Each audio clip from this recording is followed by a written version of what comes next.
Don't be afraid of the dark. Walk on through the wind. Walk on through the rain. Though your dreams be tossed and blown. Walk on with hope in your heart, and you'll never walk alone.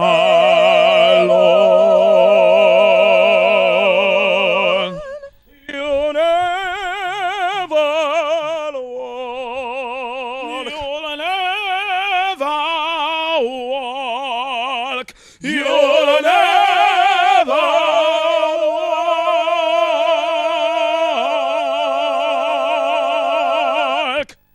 alone.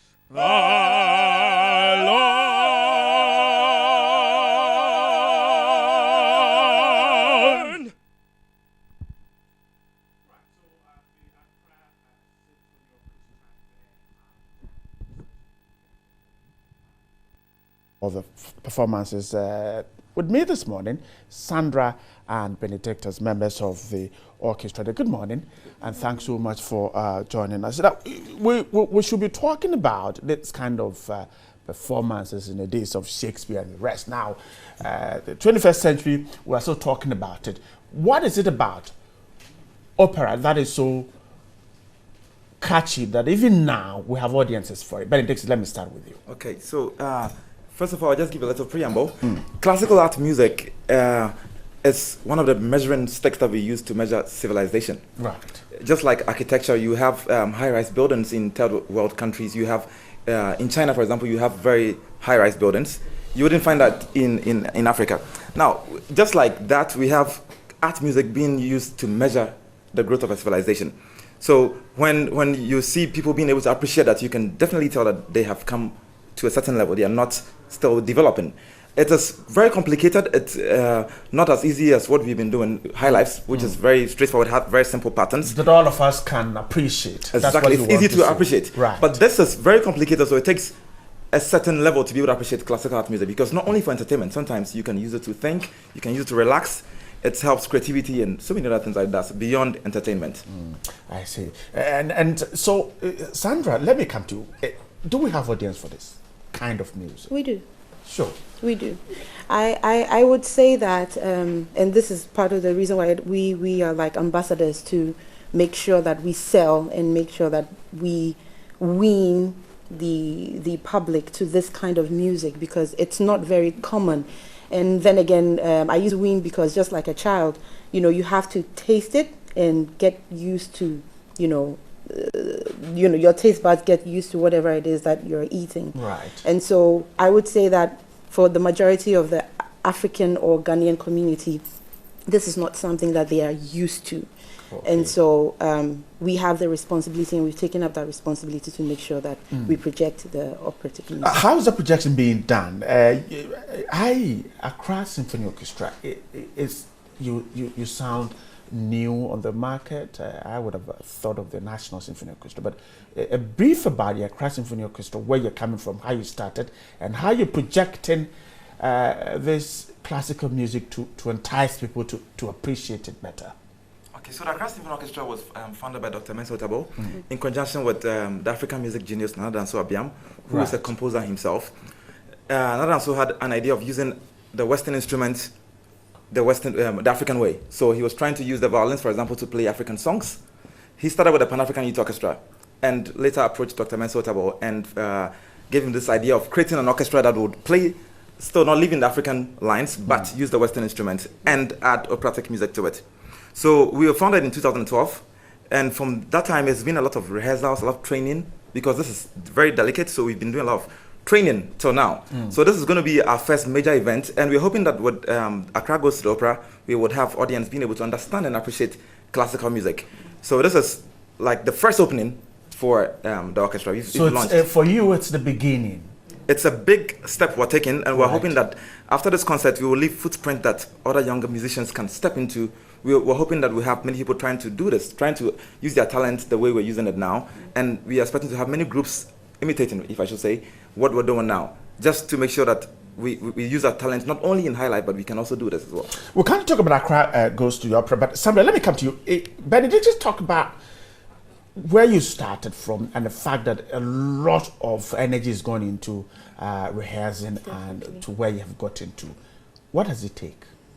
Commitment, dedication. You spend your whole time doing that. Yes, you have to be committed and you have to be dedicated. You have to have a vision and a goal that you have to achieve. We want world class and we are aiming for it. We can get it? We can. The kind of classical music that we hear? With enough determination and enough dedication. Handel and the rest, we can achieve what they actually have it. Seeing is believing. You will be there on the 25th.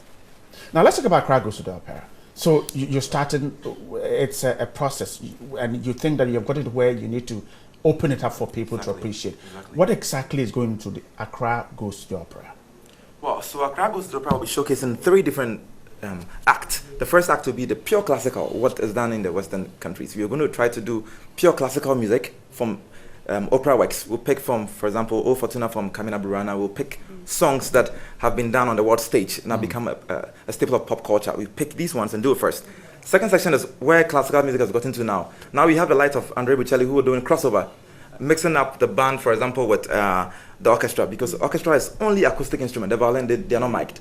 These things play acoustically. But now the world has evolved, and so they are adding drums and adding the band with the orchestra. So the part 2, which is act 2 of the concert, would showcase how we use the band, the modern contemporary music with the orchestra. Then the third section is how we are interpreting the African music with orchestral instruments.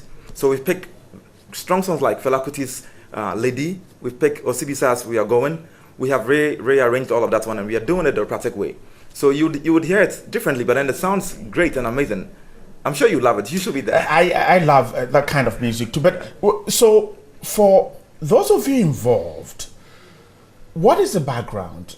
Are you trained professionally, or perhaps if I want to be part of you, I can just jump on board and get on?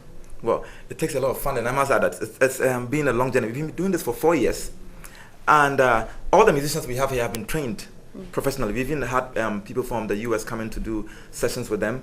I am the music director. I've done a lot of training with them myself. I was taught by a Russian for piano, and I do a lot of piano, but then I've evolved into becoming a conductor and all that. And it's been a long journey, I must say. The musicians came with high life, and they came with all the skills that they had, but then we tried to direct them towards a particular way. And I call it this, the determination we have is what has kept us going till now. Right. It's almost like having a hangover. The next day you're tired, but you want to do it again because you feel like doing it just a little more, because you feel there's more to do. And it's been very interesting. So it has kept us going.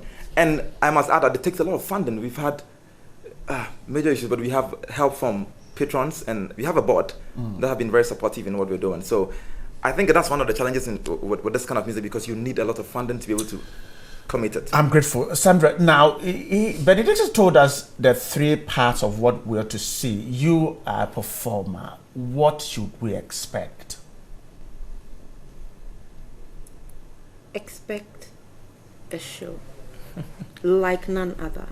A show that has never been done in Ghana before. Because opera, like we all know, is not something that is common here. So expect to be transformed, enlightened, being part of the show. Yes. Awakened. I'm grateful, Sandra and Benedict. Thanks so much for joining us. But before you go, let's take this one from them. I'm sure they will put up a live one before they leave the studios. Let's watch this.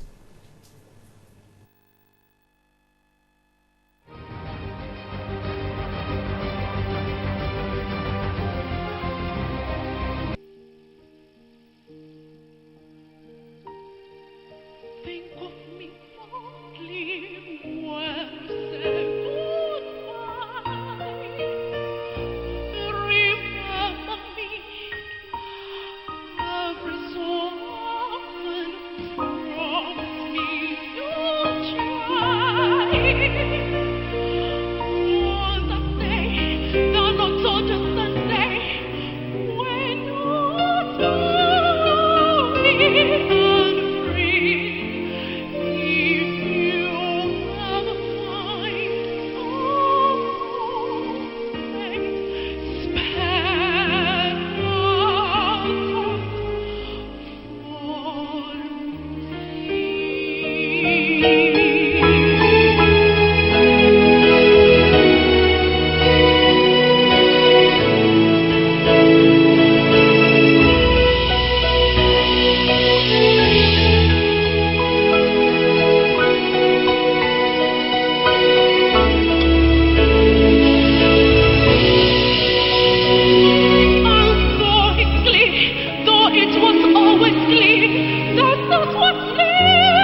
That was the launch of the group there at the Christ Temple of the ICGC in 2013. And they promised a great, great show. They are here to wrap up for us, and then we'll leave.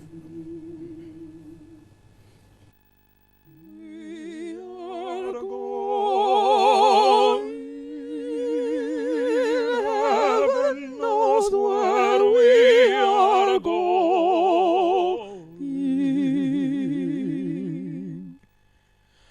We know within we will get there. Heaven knows how we will get there. We know within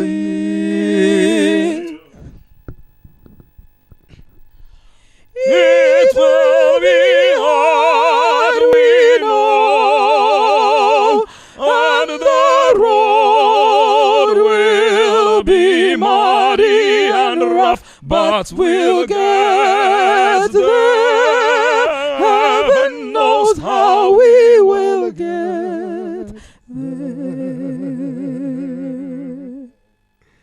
We know within